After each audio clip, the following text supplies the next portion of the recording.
Vous connaissez l'histoire de Dédé l'arroseur?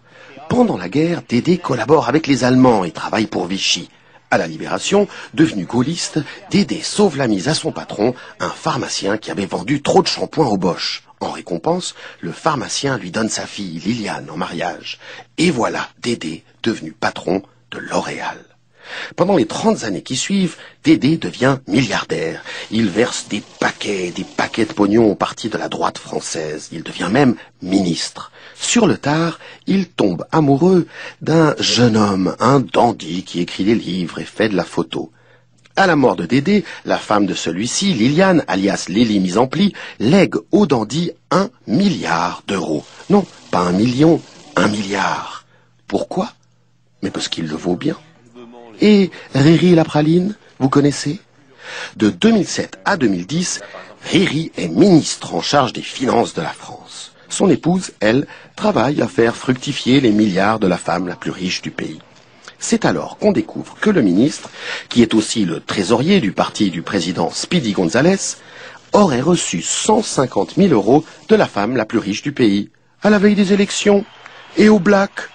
Peu, dit le ministre, c'est même pas vrai. Mais les révélations continuent.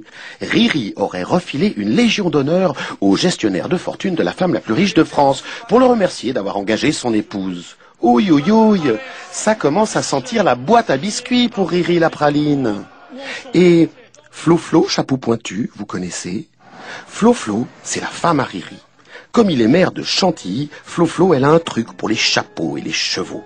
Avec ses copines, l'héritière Lacoste et l'épouse PMU, elle crée une écurie, l'écurie Dams.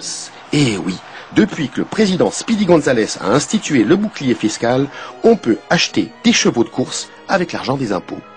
Peu, râlent certains députés. C'est pour créer de l'emploi, le bouclier fiscal, pas pour s'acheter des chevaux. Taratata, répondent Florence Chapeau Pointu et Édouard de Rothschild, patron de France Gallo. On fait ce qu'on veut. Et devinez où elle bossait, Flo Chapeau Pointu, avant cette sombre histoire? À France Gallo, pardi.